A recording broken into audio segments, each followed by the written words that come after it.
This is what street racing in a Hellcat gets you. In my magazine, let's shoot it out by pro straight drag racing in a Hellcat like a NASCAR. All right, good evening, everyone. Is the state ready to proceed? Yes, Your Honor. Is the defendant ready to proceed? Yes, Your Honor. Sorry, it took me a little bit longer than anticipated, but there was a lot of information to consider. Let me just start by saying that as multiple people have observed, this is a particularly difficult case because there's really nothing that the court can do that's capable of fixing the harm that has been caused to the victims in this case. So that being said, I've got to start with the law. I'm bound by the law, and the law gives me a guideline for how to analyze an appropriate sentence in this case. So I want to start with the Camacho case. It's really the first thing I need to address is whether or not the court's going to depart from the minimum in this case, which is 222 months or approximately 18 and a half years in the Florida State Prison as a minimum. The Camacho case, as Mr. Fitzgibbons pointed out and argued, lays out really a three-factor test. Is there a valid legal basis for departure? Is there competent substantial evidence that the facts support an application? Or do the facts apply to the departure basis that is being asserted? To both of those questions, I answer those yes. There is a valid legal basis for departure, and there is competent substantial evidence that would support a departure. And really, I'd find that as to all of the departure bases argued, with the exception of the disparity argument. I'll just comment on that one for a moment. The defendant has argued that an available basis for departure is the disparity between the guidelines and the sentence that Mr. Barano got. I don't agree with that. I agree that disparity could potentially be an available legal basis for departure. But in this case, I don't think it applies because I do think that there are important substantive differences between the facts as applied to Mr. Barano and the facts as applied to Mr. Herron. The state's put those on the record. I won't elaborate on it too much other than to say I think that the difference, the age of majority for Mr. Herron is one of those. But mostly I just think that the facts are different as between those two defendants. And so I don't believe that the facts in this case support that as a departure basis because I believe that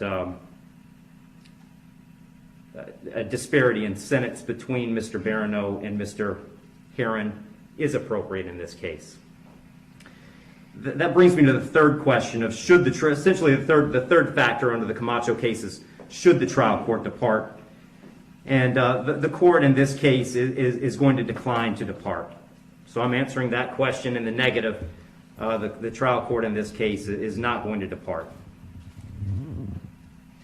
And I don't reach that decision lightly. When evaluating an appropriate sentence, I will start with Florida Statute 921.002. It was pointed out several times the primary purpose of the criminal punishment code in Florida is to punish. And I've got to take into account the severity of the primary offense and the circumstances surrounding the primary offense. When I take into account circumstances and severity, a lot of what I'm taking into account really when I sentence is intent and harm. And in this case, there wasn't any evidence, and nor does the court believe that there was any specific intent to do harm in this case to the victims. But there was intent to drive at an egregious speed, 102 miles an hour, regardless of the consequences and regardless of who that ended up harming. And then the second part of that, the second component, is the harm caused. And in this case, it's just impossible to have greater harm than the harm that occurred in this case, which was the loss of a mother, loss of a baby, and really the loss of a family as it existed when this occurred. I did consider, I also want to make a record, I did consider sentencing Mr. Herron as a youthful offender, but for the same reasons that I'm discussing, I didn't think sentencing him as a youthful offender was appropriate. I agree that youthful offender was something that the court could have done. I did consider it. I carefully considered it. But the court just found that due to the serious nature of these offenses, the extreme nature of the conduct, and again, the level of harm, that a youthful offender sentence was not appropriate. So given that the court is not departing, the guidelines call for a sentence of essentially 18 and a half years at a minimum and 30 years as a maximum. And the court doesn't find that either the minimum or the maximum is appropriate in this case. I've said it several times, that serious nature of the offense, egregious nature of the conduct, and mostly the harm that's been caused prevent me from putting this as a bottom of the guidelines minimum case. But the departure bases argued by the defendant did provide some reason not to put it at the top of the maximum. And specifically, the court did take into account that the defendant's 18, certainly responsible for his actions, and he's being held accountable for his actions.